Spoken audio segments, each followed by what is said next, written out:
నమస్కారం. Indian money Telugu ఛానల్కి మీ అందరికీ స్వాగతం సుస్వాగతం. నేను మీ కౌశిక్. ఈరోజు ఈ వీడియోలో రిటర్న్స్ని ఆధారంగా చేసుకొని కొన్ని బెస్ట్ అయిన ఈక్విటీ మ్యూచువల్ ఫండ్స్ గురించి చెప్పబోతున్నా. సో ఆ ఫండ్స్ ఏంటో తెలియాలంటే ఈ వీడియోని లాస్ట్ వరకు చూడండి. అంతేకాకుండా ఇంతవరకు మీరు మా ఛానల్ని సబ్స్క్రైబ్ చేసుకోకపోతే ఇప్పుడే సబ్స్క్రైబ్ చేసుకోండి. నేను రోజు కామెంట్స్ని చదువుతూ ఉన్నా. సో ఈ కామెంట్స్ని చదవగా నాకు ఒక విషయం అర్థమైంది. ఇప్పటికి కూడా చాలామందికి మ్యూచువల్ ఫండ్స్కి మరియు స్టాక్ మార్కెట్కి ఉన్న డిఫరెన్స్ అర్థం కాలేదనుకుంటున్నా. సో ఆ తేడా అర్థం కావాలంటే ఒక చిన్న ఎగ్జాంపుల్ చెప్తాను వినండి. ఫర్ ఎగ్జాంపుల్ మీరు హైదరాబాద్లో ఉంటారు. మీరు అర్జెంటుగా వైజాగ్కి వెళ్ళాలి. మీ దగ్గర ఓన్ కార్ ఉంది. ఇన్ కేస్ మీకు డ్రైవింగ్ బాగా తెలుసు అనుకోండి, మీకు రూట్ కూడా తెలుసు అనుకోండి, మీరు ఏం చేస్తారు? మీ కార్ని డ్రైవ్ చేసుకుంటూ మీరే వెళ్ళిపోతారు. సో గమ్యాన్ని ఈజీగా రీచ్ అవుతారు కదా. అదే మీ దగ్గర కారు ఉంది, మీకు డ్రైవింగ్ రాదనుకోండి, మీరు ఏం చేస్తారు? ఒక ఎక్స్పీరియన్స్ అయిన డ్రైవర్ని హైర్ చేసుకొని ఆ డ్రైవర్ హెల్ప్తో మీ గమ్యానికి చేరుకుంటారు కదా. ఈ రకంగానేనండి మ్యూచువల్ ఫండ్స్ మరియు స్టాక్ మార్కెట్ కూడా. ఇన్ కేస్ మీకు స్టాక్ మార్కెట్ గురించి అంతా తెలుసు, ఏ కంపెనీ బాగా పర్ఫామ్ చేస్తుంది, ఏ కంపెనీ ఫ్యూచర్లో బాగా పర్ఫామ్ చేయదు, మరియు టెక్నికల్ అనాలిసిస్ అంటే ఏంటి, ఫండమెంటల్ అనాలిసిస్ అంటే ఏంటి, ఇవన్నీ తెలుసు అనుకోండి, మీరు ఏం చేస్తారు? డైరెక్ట్గా మీరే స్టాక్ మార్కెట్లో ఒక మంచి కంపెనీని చూసుకొని ఇన్వెస్ట్ చేస్తారు, లాభాలు పొందుతారు. అదే మీకు ఇవేమీ తెలియదు అనుకోండి, అసలు టెక్నికల్ అనాలిసిస్ అంటే ఏంటి, స్టాక్ మార్కెట్ ఎలా వర్క్ అవుద్ది, షేర్ ప్రైస్ ఎంత, ఇవన్నీ తెలియదు అనుకోండి, మీరు ఏం చేస్తారంటే మ్యూచువల్ ఫండ్స్లో ఇన్వెస్ట్ చేస్తారు. ఎందుకంటే మ్యూచువల్ ఫండ్స్లో ఫండ్ మేనేజర్ ఉంటారనమాట. అతనికి బాగా ఎక్స్పీరియన్స్ ఉంటుంది. సో అతను ఏం చేస్తారంటే మన బదులు అతనికి బాగా ఎక్స్పీరియన్స్ ఉంది కాబట్టి అతను మంచి ప్లేస్లో ఇన్వెస్ట్ చేస్తాడు, మంచి లాభాలు పొందడంలో హెల్ప్ చేస్తూ ఉంటాడు. సో ఇదేనండి స్టాక్ మార్కెట్కి మరియు మ్యూచువల్ ఫండ్స్కి డిఫరెన్సు. మీ దగ్గర నాలెడ్జ్ ఉందా? స్టాక్ మార్కెట్లో ఇన్వెస్ట్ చేయండి. నాలెడ్జ్ లేదా? మ్యూచువల్ ఫండ్స్లో ఇన్వెస్ట్ చేయడం చాలా చాలా ముఖ్యం. ఎందుకంటే నాలెడ్జ్ లేకుండా మీరు స్టాక్ మార్కెట్లో ఇన్వెస్ట్ చేశారనుకోండి, నష్టాలు. సో అందుకని చెప్పి చాలా జాగ్రత్తగా ఉండడం చాలా చాలా ముఖ్యం. సో ఈ మ్యూచువల్ ఫండ్స్లో ఇన్వెస్ట్ చేయడానికి చాలా కంపెనీస్ ఉన్నాయి. వాటిల్ని అసెట్ మేనేజ్మెంట్ కంపెనీస్ అని కూడా అనొచ్చు అనమాట. సో ఈ కంపెనీస్ ఏం చేస్తాయంటే నాలాంటి ఇన్వెస్టర్స్ దగ్గర నుండి డబ్బుల్ని పూల్ చేస్తాయి. ఆ పూల్ చేసిన అమౌంట్ని ఫండ్ మేనేజర్ చేతిలో పెడతాయి అనమాట. ఫర్ ఎగ్జాంపుల్ మీరు ఇన్వెస్టర్, మీరు ఈక్విటీ మ్యూచువల్ ఫండ్స్ని సెలెక్ట్ చేసుకున్నారనుకోండి, ఈ ఫండ్ మేనేజర్ ఏం చేస్తారంటే ఆ డబ్బుని తీసుకెళ్ళి ఈక్విటీ మార్కెట్లో ఇన్వెస్ట్ చేస్తాడు. అనగా స్టాక్ మార్కెట్లో మంచి కంపెనీస్ చూసుకొని ఇన్వెస్ట్ చేస్తారనమాట. అదే ఫర్ ఎగ్జాంపుల్ మనం డెట్ ఫండ్స్ని చూస్ చేసుకున్నాం అనుకోండి, సో ఎవరెవరైతే డెట్ ఫండ్స్ని సెలెక్ట్ చేసుకున్నారో వాళ్ళ డబ్బుని ఫండ్ మేనేజర్ చేతిలో పెడతారు. ఈ ఫండ్ మేనేజర్ ఏం చేస్తాడు? మనం ఆటోమేటిక్గా డెట్ ఫండ్స్ని సెలెక్ట్ చేసుకున్నాం కాబట్టి డెట్ ఇన్స్ట్రుమెంట్స్ అయినా గవర్నమెంట్ బాండ్స్లో కానీ సెక్యూరిటీస్లో కానీ అలాంటి సేఫెస్ట్ అయిన ఇన్వెస్ట్మెంట్ ఆప్షన్స్లో ఇన్వెస్ట్ చేస్తారనమాట. మనం ముందుగానే తెలుసుకోవాలి, టైప్స్ ఆఫ్ మ్యూచువల్ ఫండ్స్ గురించి ముందుగానే తెలుసుకోవాలి. దాని ప్రకారమే మనం పెట్టుబడి పెట్టాలన్నమాట. సో ఈ టైప్స్ ఆఫ్ మ్యూచువల్ ఫండ్స్ గురించి మీరు తెలుసుకోవాలనుకుంటే కింద డిస్క్రిప్షన్లో లింక్ ఉంటుంది, తప్పకుండా చూడండి. అంతేకాకుండా మనం మంచి కంపెనీని సెలెక్ట్ చేసుకోవడం కూడా చాలా చాలా ముఖ్యం. కొన్ని కంపెనీస్ ఉంటాయి సరిగ్గా ఇన్వెస్ట్ చేయరు, ఫండ్ మేనేజర్ ఉంటారు, వాళ్ళకి ఎక్స్పీరియన్సే ఉండదు. సో అలాంటి కంపెనీస్లో మనం పెట్టుబడి పెట్టామనుకోండి, నష్టాలు వచ్చే ఛాన్స్ ఉంది. సో అందుకని ఏం చేయాలంటే మనం బెస్ట్ అయిన కంపెనీస్లో పెట్టుబడి పెట్టడం చాలా చాలా ముఖ్యం. సో వాళ్ళు ఏం చేస్తారంటే బెస్ట్ కంపెనీ అనుకోండి, వాళ్ళ దగ్గర ఆటోమేటిక్గా బెస్ట్ ఫండ్ మేనేజర్ ఉంటాడు. సో బెస్ట్ ఫండ్ మేనేజర్ ఉంటే అతను ఏం చేస్తారు? మంచి ఇన్వెస్ట్మెంట్ ఆప్షన్స్లో పెట్టుబడి పెడతాడు, లాభాలు వచ్చేలా చేస్తాడనమాట. సో ఈ కంపెనీకి డబ్బు ఎలా వస్తుందంటే, ఫర్ ఎగ్జాంపుల్ మనం అందరం పెట్టుబడి పెట్టాం, 100 రూపాయలు లాభం వచ్చింది అనుకుందాం. సో 100 రూపాయల్లో 98 రూపాయలు మనకి ఇస్తారనమాట. లాభం వచ్చింది కాబట్టి మనకి రిటర్న్స్ రూపంలో ఇస్తారు. మిగతా 2% వాళ్ళు తీసుకుంటారు. ఎక్స్పెన్స్ రేషియో అంటారు, ఇంకేదో అంటారు. సో వాళ్ళు ఆ 2% తీసుకొని కంపెనీస్ నడుపుతూ ఉంటారనమాట. ఈ రకంగా ఆ మ్యూచువల్ ఫండ్స్ కంపెనీస్ అనేవి వర్క్ అవుతాయి. చాలామంది ఏమనుకుంటారు తెలుసా? ఈ మ్యూచువల్ ఫండ్స్ కంపెనీస్ ఉంటాయి కదా, ఐసిఐసిఐ అని చెప్పి, యాక్సిస్ అని, వాటిలోనే మనం పెట్టుబడి పెడుతున్నాం అనుకుంటారు. అంటే ఆ కంపెనీ యొక్క షేర్లు కొంటాం అనుకుంటారు. కాదు, వాళ్ళు ఏంటంటే మన డబ్బులు తీసుకెళ్ళి వేరియస్ ఇన్వెస్ట్మెంట్ ఆప్షన్స్లో పెట్టుబడి పెడతారనమాట. ఇది గమనించుకోవడం చాలా చాలా ముఖ్యం. అండ్ మీకు ఇప్పటికీ ఒక డౌట్ వచ్చి ఉంటుంది, సార్ బెస్ట్ అయిన ఫండ్స్ని ఎలా సెలెక్ట్ చేసుకోవాలి సార్ అని అడుగుతారు. సో మీరు ముందుగా గమనించాల్సింది రేటింగ్ అండి. రేటింగ్ ఇస్తాయి చాలా companies, like Morningstar, CRISIL, value research, ఇలాంటి వాళ్ళు ఫండ్స్కి రేటింగ్ ఇస్తారు. 5/5 అని, 4/5 అని, లేదా 3 అని చెప్పి రేటింగ్స్ ఇస్తారనమాట. ఇది గమనించుకోవడం చాలా చాలా ముఖ్యం. దేని ఆధారంగా రేటింగ్స్ ఇస్తారంటే పర్ఫార్మెన్సు, క్రెడిబిలిటీ మరియు రిటర్న్స్, ఇవన్నీ చెక్ చేసుకుని రేటింగ్స్ ఇస్తారనమాట. అంతేకాకుండా మనం డిఫాల్ట్గా రిటర్న్స్ని కూడా చెక్ చేసుకోవాలి. లాస్ట్ 5 ఇయర్స్ నుంచి ఈ ఫండ్ ఎంత రిటర్న్స్ ఇచ్చింది, లాస్ట్ 7 ఇయర్స్ నుంచి ఎంత ఇచ్చింది, లాస్ట్ 1 ఇయర్ నుండి ఎంత ఇచ్చింది, ఇదంతా గమనించాలి. అంతేకాకుండా ఫండ్ మేనేజర్ ఎవరు, ఆ ఫండ్ మేనేజర్కి ఎంత ఎక్స్పీరియన్స్ ఉంది, ఇప్పటి వరకు ఎలాంటి వాటిలో పనిచేశారు, ఇప్పటివరకు ఎలాంటి రిటర్న్స్ తెప్పించారు ఆ ఫండ్ మేనేజర్, ఇవన్నీ చెక్ చేసుకున్న తర్వాతే ఇన్వెస్ట్ చేయడం చాలా చాలా ముఖ్యం.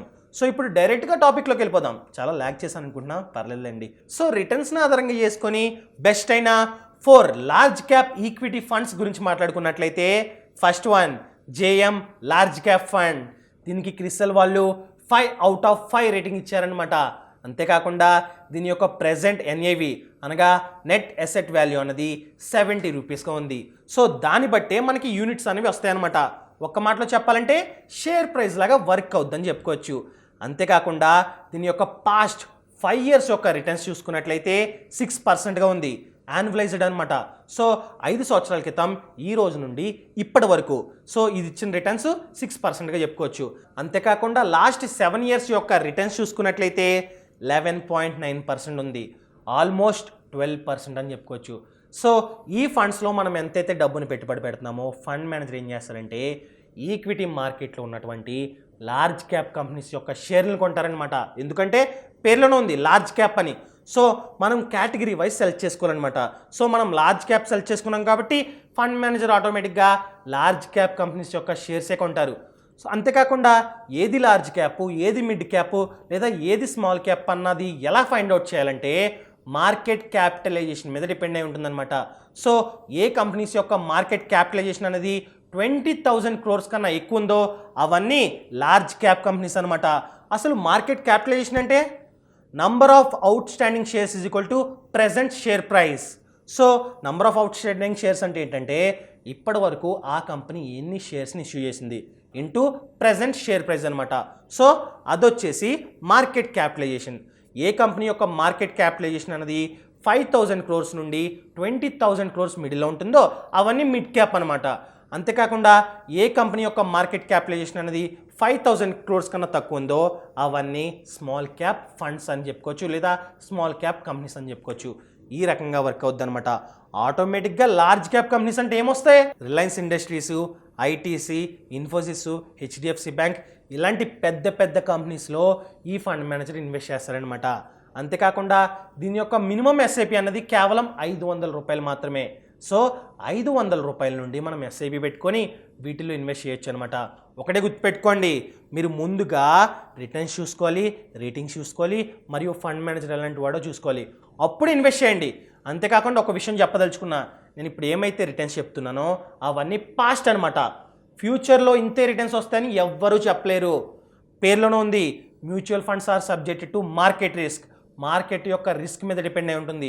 సో చాలా జాగ్రత్తగా ఉండి మీరే సొంతంగా ఆలోచించి సొంతంగా అనలైజ్ చేసిన తర్వాతే ఇన్వెస్ట్ చేయడం చాలా చాలా ముఖ్యం. అండ్ సెకండ్ వన్ చూసుకున్నట్లయితే axis blue chip fund. So దీనికి కూడా క్రిస్టల్ వాళ్ళు 5/5 రేటింగ్ ఇచ్చారు. అంతేకాకుండా దీని యొక్క లాస్ట్ 3 ఇయర్స్ యొక్క రిటర్న్స్ చూసుకున్నట్లయితే అది కూడా యాన్యువలైజ్డ్ బేసిస్ మీద చూసుకున్నట్లయితే 9.47% రిటర్న్స్ని ఇచ్చింది. అంతేకాకుండా లాస్ట్ 5 ఇయర్స్ చూసుకున్నట్లయితే ఆల్మోస్ట్ 10% ఇచ్చిందని చెప్పుకోవచ్చు. సో దీనిలో కనుక మనం ఎస్ఐపి పెట్టుకోవాలనుకుంటే మంత్లీ మినిమం ఇన్వెస్ట్మెంట్ అనేది 1000 రూపీస్ అనమాట. ఇది కూడా సేమ్ అండి. ఇందులో ఎంతైతే మనం పెట్టుబడి పెట్టామో ఫండ్ మేనేజర్ ఏం చేస్తారంటే ఈక్విటీ మార్కెట్లో ఉన్నటువంటి లార్జ్ క్యాప్ కంపెనీస్ యొక్క స్టాక్స్ని కొంటారనమాట. లైక్ రిలయన్స్ ఇండస్ట్రీస్ అవ్వచ్చు, హెచ్డిఎఫ్సి అవ్వచ్చు, ఇన్ఫోసిస్ అవ్వచ్చు, ఎక్సెట్రా. అండ్ థర్డ్ వన్ చూసుకున్నట్లయితే కోటాక్ బ్లూ చిప్ ఫండ్. దీనికి క్రిస్టల్ వాళ్ళు 4 స్టార్ రేటింగ్ ఇచ్చారు. గమనించడం చాలా చాలా ముఖ్యం. అంతేకాకుండా రిటర్న్స్ గురించి మాట్లాడుకున్నట్లయితే లాస్ట్ 5 ఇయర్స్ నుండి యాన్యువలైజ్డ్ బేసిస్ మీద 8% రిటర్న్స్ ఇచ్చింది. అండ్ లాస్ట్ 7 ఇయర్స్ చూసుకున్నట్లయితే 13% వరకు రిటర్న్స్ని అందజేసింది. దీనిలో కనుక మీరు ఇన్వెస్ట్ చేయాలనుకుంటే ఎస్ఐపి పెట్టుకున్నట్లయితే మినిమం ఇన్వెస్ట్మెంట్ అనేది 1000 రూపీస్ నుంచి స్టార్ట్ అవుతుంది. అంతేకాకుండా ఇది కూడా సేమ్ అండి, లార్జ్ క్యాప్ కంపెనీస్లో ఇన్వెస్ట్ చేస్తారు. లైక్ రిలయన్స్ ఇండస్ట్రీస్ అవ్వచ్చు, ఇన్ఫోసిస్ అవ్వచ్చు, హెచ్డిఎఫ్సి అవ్వచ్చు, ఎక్సెట్రా. అండ్ లాస్ట్ వన్ చూసుకున్నట్లయితే బిఎన్పి పర్బాస్ లార్జ్ క్యాప్ ఫండ్ అనమాట. సో దీనికి క్రిస్టల్ వాళ్ళు 4 స్టార్ రేటింగ్ ఇచ్చారు. అంతేకాకుండా ఇది లాస్ట్ 5 ఇయర్స్ నుండి 8% వరకు రిటర్న్స్ని అందజేసింది. సో దీని యొక్క ప్రెజెంట్ ఎన్ఏవి అన్నది 94 రూపీస్ ఉంది. అంతేకాకుండా దీని యొక్క అసెట్ అండర్ మేనేజ్మెంట్ వచ్చేసి 850 crores అనమాట. ఇవన్నీ గమనించుకున్న తర్వాతే ఇన్వెస్ట్ చేయడం చాలా చాలా ముఖ్యం. ఇది కూడా సేమ్. లార్జ్ క్యాప్ కంపెనీస్లో ఇన్వెస్ట్ చేస్తుంది అనమాట. సో అంతేకాకుండా ఇంకా చాలా ఉన్నాయి, కెనరా రోబికో అని ఎక్సెట్రా ఎక్సెట్రా. సో ఇవి కూడా మంచి రిటర్న్స్ని అందజేస్తూ ఉన్నాయి.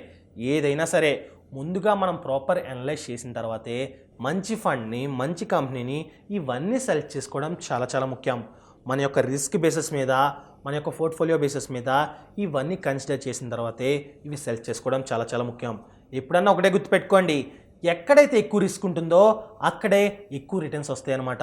సో ఇన్ కేస్ మీకు రిస్క్ వద్దనుకోండి, డెట్ ఫండ్స్ని సెలెక్ట్ చేసుకోండి. రిస్క్ ఉన్నా పర్లేదు అనుకోండి, ఈక్విటీని సెలెక్ట్ చేసుకోండి. ఇవి రెండు బ్యాలెన్స్డ్గా ఉండాలనుకోండి, హైబ్రిడ్ ఫండ్స్ లేదా బ్యాలెన్స్డ్ ఫండ్స్. సో ఈ రకంగా మనకి అభిరుచి తగ్గ సెలెక్ట్ చేసుకోవడం చాలా చాలా ముఖ్యం. ఒకటే గుర్తుపెట్టుకోండి, ఈ రిటర్న్స్ అనేవి కంప్లీట్గా మార్కెట్ రిస్క్ మీద డిపెండ్ అయి ఉంటాయి. సో దాన్ని బట్టి ఇన్వెస్ట్ చేసుకోవడం చాలా చాలా ముఖ్యం. సో ఈ రకంగా మ్యూచువల్ ఫండ్స్ గురించి కానీ, స్టాక్ మార్కెట్ గురించి కానీ, ఇన్వెస్ట్మెంట్స్ గురించి కానీ, పీపీఎఫ్, ఆర్డీ, ఇంకా దేని గురించి డౌట్ ఉన్నా కింద డిస్క్రిప్షన్లో ఒక లింక్ ఉంటుంది. ఆ లింక్ని క్లిక్ చేసినట్లయితే ఫినాన్షియల్ ఫ్రీడమ్ యాప్ డౌన్లోడ్ అవుతుంది. ఈ యాప్లోనే చాలా కోర్సులు ఉన్నాయి, ఆల్మోస్ట్ 32+ కోర్సులు ఉన్నాయన్నమాట. ఇంకెందుకు ఆలస్యం, ఇప్పుడే యాప్ని డౌన్లోడ్ చేసుకోండి. సో క్లియర్ కట్ ఎక్స్ప్లెనేషన్ ఉంటుంది. ఇక్కడ ఏంటంటే బేసిక్స్ పైన చెప్పుకుంటూ వెళ్ళిపోతున్నాం, కానీ యాప్లో అలా ఉండదు. కంప్లీట్ బిగినర్ అయినా సరే ఎక్స్పర్ట్ అయిపోతారనమాట. ఆ రకంగా యాప్లో చాలా కంటెంట్ ఉంది. ఇంకెందుకు ఆలస్యం, ఇప్పుడే డౌన్లోడ్ చేసుకోండి. ఇలాంటి మంచి మంచి వీడియోలతో రేపు మీ ముందుకు వస్తా. అంతవరకు సెలవు. ఇట్లా మీ Kaushik. Thank you so much. Thanks for watching. Do you go to the gym or practice yoga to be healthy? That's good. But what about your financial health? Remember, people don't commit suicide when they are physically sick, but they do commit suicide when they are financially sick. Do you want to be financially fit and healthy? Then download the Financial Freedom app now and start your journey to become